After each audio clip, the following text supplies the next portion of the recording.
Hi friends, ಎಲ್ರಿಗೂ ನಮಸ್ಕಾರ. ಏನಿದು ಅಂತ ನೋಡ್ತಾ ಇದ್ದೀರಾ, ಚಾರ್ಲಿ ಆ್ಯಕ್ಟಿಂಗ್ ಕ್ಲಾಸ್ ಅಂತ, ಸಮಾರೋಪ ಸಮಾರಂಭ ಅಂತ. ಮತ್ತೆ ಬಂದು ಇಲ್ಲಿ ಒಂದ್ಸತಿ ಎಲ್ಲರದ್ದು ಪ್ರಾಕ್ಟೀಸ್ ಮಾಡ್ತಿದ್ದಾರೆ, ಹೇಗೆ ಬರುತ್ತೆ ವಾಯ್ಸು ಏನು ಅಂದ್ಬಿಟ್ಟು ಅಂತ. ಪ್ರಾಕ್ಟೀಸ್ ಎಲ್ಲ ಮುಗ್ದು ಇವಾಗ ಮತ್ತೆ ಸ್ಟಾರ್ಟ್ ಮಾಡ್ತಿದ್ದಾರೆ. ಹೀಗೆದೆಲ್ಲ ಮುಗೀತು ಪ್ರಾಕ್ಟೀಸ್ ಮುಗುತ್ತಿದ್ದಂಗೆ ಒಂದು ಶ್ಲೋಕ ಸ್ಟಾರ್ಟ್ ಮಾಡಿ ಒಂದು ಪ್ರಾರ್ಥನೆ ಹೇಳಿ ಸ್ಟಾರ್ಟ್ ಮಾಡ್ತಾರೆ. ನಮ್ಮ ಗಣಪಾಸೋದು ಇಸ್ಕೊಳ್ಳಿ ಹೇಗೆ ಹೇಳ್ತಾರೆ ಮಕ್ಕಳು ಅಂತ. ಇದೆಲ್ಲ ಮುಗಿದ್ಮೇಲೆ ಮಕ್ಕಳು ಇಡ್ಲಿ ತಿನ್ನೋಕ್ಕೋದ್ರು. ಬಿಸಿ ಬಿಸಿ ಇಡ್ಲಿ, ಚಟ್ನಿ, ವಡೆ, ಟೀ ಮಾಡಿದರು. ಎಲ್ಲ ಮಕ್ಕಳು ತಿಂದ್ಬಿಟ್ಟು ಮತ್ತೆ ಅಲ್ಲಿಂದ ರೆಡಿಯಾಗಿ ಹಾಕೋದ್ರು. ಮಗಳು ರೆಡಿಯಾಗಿ ನೆಕ್ಸ್ಟ್ ಏನು ಪಾತ್ರ ಆಯಿತು ಅಂತ ನೋಡೋಣ ಬನ್ನಿ. ಹಾಗೆ ಮೇಕಪ್ ಮಾಡ್ತಿರೋ ಅಕ್ಕ ಮಂದಿ ಎಷ್ಟು ಜನ ಬಂದು ಹಿಂಸೆ ಮಾಡಿದ್ರು, ಒಂದು ಚೂರು ಬೇಜಾರು ಮಾಡ್ಕೊಂಡಿರ ಎಲ್ರಿಗೂ ಮೇಕಪ್ ಮಾಡಿ ಕಳಿಸಿದ್ರು. ಮೇಕಪ್ ಎಲ್ಲ ಮುಗಿಸ್ಕೊಂಡು ಮತ್ತೆ ಇಲ್ಲಿ ಒಂದು ಚಿಕ್ಕದಾಗಿ ಹೇಳ್ತಿದ್ರು ಸರ್, ಅಂದರೆ ಹೆಂಗೆ ಏನು ಹೆಂಗೆ ನೀವು ಬೆಳಿಬೇಕು, ಹೆಂಗೆ ನೀವು ಅದನ್ನ ಪ್ರಾಕ್ಟೀಸ್ ಮಾಡ್ಕೋಬೇಕು, ಹೇಗೆ ನೀವು ಮುಂದಕ್ಕೆ ಹೋಗಬೇಕು ಅನ್ನೋದ್ರ ಬಗ್ಗೆ ಹೇಳ್ತಿದ್ರು. ಅದೆಲ್ಲ ಆದಮೇಲೆ ಅದರಲ್ಲೂ ನಮ್ಮ ಗಣಪ ಸರ್ ಮಾತಾಡೋದೇ ಒಂಥರ. ಅವ್ರು ಮಾತಾಡಬೇಕಾದ್ರೆ ಅವ್ರು ಮಾತಾಡೋ ಒಂದೊಂದು ಪದದಲ್ಲೂ ಒಂದೊಂದು ಅರ್ಥ ಇರುತ್ತೆ. ಅದನ್ನ ಕೇಳಿಸ್ಕೊಳ್ಳೋದಕ್ಕೆ ಒಂಥರ ನಮಗೆ ನೆಕ್ಸ್ಟ್ ನಮ್ಮ ಮಕ್ಳನ್ನ ಹೆಂಗೆ ಮಾಡಬೇಕು, ಹೆಂಗೆ ಬೆಳೆಸ್ಬೇಕು ಅನ್ನೋದು ನಮಗೆ ಅರ್ಥ ಆಗುತ್ತೆ ಅವ್ರು ಮಾತಾಡೋ ಪದ. ಆದಮೇಲೆ ಇದರಲ್ಲಿ ಒಂದೊಂದೇ ಆ್ಯಕ್ಟಿಂಗ್ ಹೇಳ್ತಾಯಿದ್ರು, ಒಂದೊಂದೇ ಮಕ್ಕಳು ಮಾಡ್ತಾಯಿದ್ರು. ಅದೆಲ್ಲ ಮುಗಿಸ್ಕೊಂಡು ಮತ್ತೆ ಒಂದೊಂದೇ ಅಂದರೆ 1 ಇಂದ 10 ಹೇಳ್ತಾರೆ, ಯಾವ ಥರ ಮಾಡಬೇಕು, ಹೆಂಗೆ ಏನು ಅಂತ. ಇದೆಲ್ಲ ಮುಗಿಸ್ಕೊಂಡು ಮತ್ತೆ ಸ್ಟಾರ್ಟ್ ಆಗುತ್ತೆ.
ಮತ್ತೆ ಸರ್ ಸಖತ್ತಾಗಿ ಮಾಡಿದ್ರು, ಒಂದೊಂದು ಮ್ಯೂಸಿಕ್ ಕರೆಕ್ಟಾಗಿ ಮಾಡಿದ್ರು.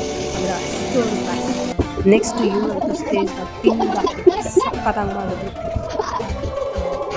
ಹೀಗಾಗಿ ಇದು ಮುಗಿದ್ಮೇಲೆ ನೆಕ್ಸ್ಟ್ ನನ್ನ ಮಗಳು ಇದನ್ನೆಲ್ಲ ರೆಡಿ ಮಾಡ್ತಿದ್ದಾರೆ. ಅಂದರೆ ಯಾವುದೇ ಏನು ಅವರು ಅಂದರೆ ಪಾತ್ರೆ ತೊಳೆಯೋದಕ್ಕೆ ಮತ್ತು ಕಸ ಗುಡಿಸೋದಕ್ಕೆ ಅವ್ರ ಮನೆ ಕೆಲಸಕ್ಕೆ ಪಾತ್ರ ಮಾಡ್ತಿದ್ದಾರೆ. ಅದಕ್ಕೆ ಇದೆಲ್ಲ ಬೇಕು.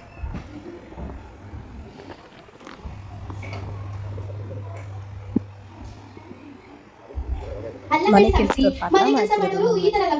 ಕಲ್ತು 2 ತಿಂಗಳಾಗಿರೋದು. ಅದನ್ನು ನನಗೆ ಖುಷಿ ಆಗುತ್ತೆ. 2 ತಿಂಗಳಲ್ಲಿ ಎಷ್ಟು ಹೇಳ್ತಿದ್ದಾರಲ್ಲ ಅಂತ. ಬಟ್ ಆದರೆ ತುಂಬ ಚೆನ್ನಾಗಿ ಹೇಳಬೇಕು, ಆದರೂ ಪರವಾಗಿಲ್ಲ. ನನಗೆ ಖುಷಿ ಇದೆ. 2 ತಿಂಗಳಲ್ಲಿ ಇಷ್ಟು ಕಲ್ತಿದ್ದಾಳೆ ನನ್ನ ಮಗಳು, ಇಷ್ಟು ಜನದ ಮುಂದೆ ಹೇಳ್ತಿದ್ದಾಳಲ್ಲ ಅನ್ನೋದು ನನಗೆ ಖುಷಿ ಇದೆ. ಅದರೊಳಗೆಲ್ಲ ಆಗಲೇ 1 ಇಯರು ಮತ್ತು ಒಂದು 6 ಮಂತಿಂದ ಎಲ್ಲ ಕಲ್ತಿರೋರು ಇರೋದು. ಅದ್ರಲ್ಲಿ ನನ್ನ ಮಗಳು 2 ತಿಂಗಳಿಂದ ಕಲ್ತು ಅವ್ರ ಮಧ್ಯದಲ್ಲಿ ಅವ್ರು ಸಮ ಮಾಡ್ತಿದ್ದಾಳಲ್ಲ, ಅದೇ ನನಗೆ ಖುಷಿ ಇದೆ. ಆದರೆ ಗಣಪ ಸರು, ಚಿರು ಸರು ಅಂದರೆ ಅಷ್ಟು ಚೆನ್ನಾಗಿ ಟ್ರೈನ್ ಮಾಡಿದ್ದಾರೆ.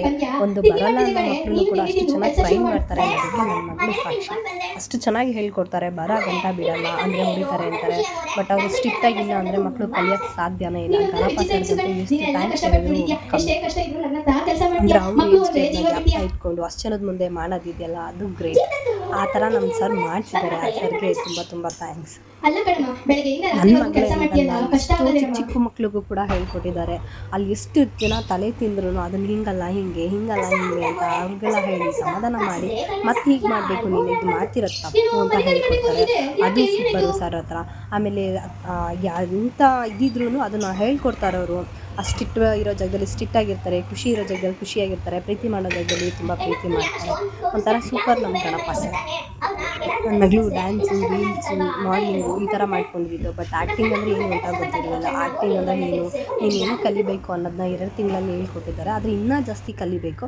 ಅದು 2 ತಿಂಗಳಲ್ಲಿ ಅವ್ರಿಗೆ ಎಷ್ಟಾಗುತ್ತೋ ಅಷ್ಟು ಹೇಳ್ಕೊಟ್ಟಿದ್ದಾರೆ ಸರ್. ಅದೆಲ್ಲ ಆದಮೇಲೆ ಒಂದು ವೀಡಿಯೋ ಫೋಟೋನು ತೆಗೆದಿಲ್ಲ, ಇದೊಂದು ವೀಡಿಯೋ ಮಾಡ್ಕೊಂಡೆ. ಅಲ್ಲಿಂದ ಬಂದ್ಬಿಟ್ಟು ಇವ್ರಂತೂ ಸಖತ್ತಾಗಿ ಮಾಡಿದ್ರು. ಅಂದರೆ ಇವರು ಹೇಳ್ತೀವಿ ಆ್ಯಕ್ಟಿಂಗ್ ಮಾಡ್ತಿರೋದೇನೆಂದರೆ, ಗಾಡಿ ಓಡಿಸ್ಕೊಂಡು ಫೋನಲ್ಲಿ ಮಾತಾಡಬಾರ್ದು, ಅದೆಲ್ಲ ಬಿಟ್ಟು ಹುಷಾರಾಗಿ ಹೋಗಬೇಕು ಅಂತ. ಅಂದರೆ ಹುಷಾರಾಗಿ ಹೋಗ್ಬೇಕಾದ್ರೆ ಫೋನಲ್ಲಿ ಮಾತಾಡ್ದಿರೋ ಹೋಗ್ಬೇಕಾದ್ರೆ ಆಕ್ಸಿಡೆಂಟ್ ಆಗುತ್ತೆ. ಬಟ್ ಫೋನಲ್ಲೆಲ್ಲ ಮಾತಾಡ್ಕೊಂಡಿದ್ರೆ ಈ ಥರ ಆಕ್ಸಿಡೆಂಟ್ ಅವೆಲ್ಲ ಆಗುತ್ತೆ. ಅದನ್ನು ಮಾಡಿರಲಿಲ್ಲ, ಮಾಡಿರೋದಕ್ಕಿಂತ ಜಾಸ್ತಿ ಆ್ಯಕ್ಟಿಂಗ್ ಮಾಡಿದ್ವಿ. ಅದು ಚೆನ್ನಾಗಿ ಮಾಡಿದ್ವಿ. ನೆಕ್ಸ್ಟ್ ಅದಾದಮೇಲೆ ಅಂತ ಅತ್ತೆ ಕ್ಯಾರೆಕ್ಟರ್ ಮಾಡಿದ್ರು. ಇವ್ರಂತೂ ಕೇಳಂಗೆ ಇಲ್ಲ, ಒಂದು ಲೆಟರು ಒಂದು ವರ್ಡ್ ಕೂಡ ಮರೆಯಲ್ಲ. ಇವರು ಅಷ್ಟು ಸಖತ್ತಾಗಿ ಹೇಳ್ತಾರೆ. ಒಂದು ವರ್ಡ್ ಕೂಡ ಮರೆಯಲ್ಲ, ಅಷ್ಟು ಸಖತ್ತಾಗಿ ಸ್ಟೀಚರ್ ಏನು ಕೊಟ್ಟು ನಾನು ಮಾಡ್ತೀನಿ ಅಂತ ಎಲ್ಲನೂ ಮಾಡಿಬಿಟ್ಟು. ನೆಕ್ಸ್ಟ್ ಇವರ ಮುಖ್ಯ ಅತಿಥಿಗಳಾಗಿ ಬಂದಿದ್ದು, ಅಂದರೆ ವಯಸ್ಸು ಚಿಕ್ಕದಾದರೂ ಕೀರ್ತಿ ದೊಡ್ಡದು ಅನ್ನೋ ಥರ ಬಂದಿದ್ದು. ಎಲ್ಲ ಮಕ್ಕಳಿಗೂ ಇವರ ಸರ್ಟಿಫಿಕೇಟ್ ಕೊಟ್ಟು, ಬಟ್ ಈ ಥರ ನನ್ನ ಮಕ್ಕಳಾಗಿ ಎಲ್ಲ ಮಕ್ಕಳು ಬೆಳೀಲಿ ಅನ್ನೋದು ಒಂದು ಆಸೆ. ಇನ್ನೊಂದು ನನ್ನ ಮಗಳು ದೀಕ್ಷಿಕೆ ಔತಣದಲ್ಲಿ ರೆಡಿ ಆಗಿಬಿಟ್ಟಿರ್ತೀನಿ. ಸರ್ಟಿಫಿಕೇಟ್ ಕೊಟ್ಟಿದ್ದು ಈಸ್ಕೊಳಕ್ಕಾಗ್ತಿರ್ಲಿಲ್ಲ. ನಾನು ಅದರೊಳಗೆ ಚೆನ್ನಾಗಿಲ್ಲ, ನಾನು ಬರಲ್ಲ ಅಂತ. ಬಟ್ ಕೊನೆಗೂ ಬಿಡಲಿಲ್ಲ ಸರು, ಬನ್ನಿ ಅಂದ್ಬಿಟ್ಟು ಅದರಲ್ಲೇ ಇವರು ಸೀನಿಯರು. ಬಟ್ ಮಕ್ಕಳಿಗೆಲ್ಲ ಹಾಗೆ ಸಪೋರ್ಟ್ ಮಾಡಿದ್ರು. ಈಗೆಲ್ಲ ಹೀಗೆ ಹಾಗೆ ಇವರು ಸಖತ್ತಾಗಿ ಮಾಡಿದ್ರು. ಎಲ್ಲನೂ ಈಗೆಲ್ಲ ಹೀಗೆ ಸರ್ ಇಲ್ಲಿ ತೊಗೊಂಡೆ, ಮಕ್ಕಳು ಹಿಂದೆಗಡೆ ನೋಡ್ಕೊಳ್ಳೋದು ಅದನ್ನೆಲ್ಲ ಇವರೇ ಮಾಡಿದ್ರು. ಚೆನ್ನಾಗಿ ಮಾಡಿದ್ರು. ಅದರಲ್ಲಿ ಈ ಸರ್ ಮಾಡಿ ಇನ್ನೂ ಸಖತ್ತಾಗಿ ಮಾಡಿದ್ರು. ನನ್ನ ಮಗಳು ಭಿಕ್ಷುಕಿ ಅವತಾರಕ್ಕೆ ರೆಡಿ ಆಗ್ತಾಯಿದ್ರು. ಇದೇನಂದರೆ ನೆಕ್ಸ್ಟು ಬರೋ ಇಯರ್ಗೆ ಇದು ಆಕ್ಸಿಜನ್ ಮತ್ತು ನೀರಿಗೆ ಎಷ್ಟು ಪ್ರಾಬ್ಲಮ್ ಇದೆ ಅನ್ನೋದಕ್ಕೆ ಒಂದು ಚಿಕ್ಕ ಕತೆ ಮಾಡಿದರು. ಅದನ್ನು ಅರ್ಥ ಮಾಡಿಕೊಂಡ್ರೆ ಚೆನ್ನಾಗಿದೆ, ಅದು ಹೇಗೆ ಏನು ಅಂದ್ಬಿಟ್ಟು ಅಂತ. ಅದರಲ್ಲಿ ನನ್ನ ಮಗಳು ಭಿಕ್ಷುಕಿ ಅಂದರೆ ಆಕ್ಸಿಜನ್ನು ನೀರು ಕೇಳೋ ಥರ ಬರ್ತಾಳೆ.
ಅದೆಲ್ಲ ಆದಮೇಲೆ ಒಂದು ಚಿಕ್ಕ ಗಿಫ್ಟ್ ಕೊಟ್ಟರು ಸರ್ಗೆ.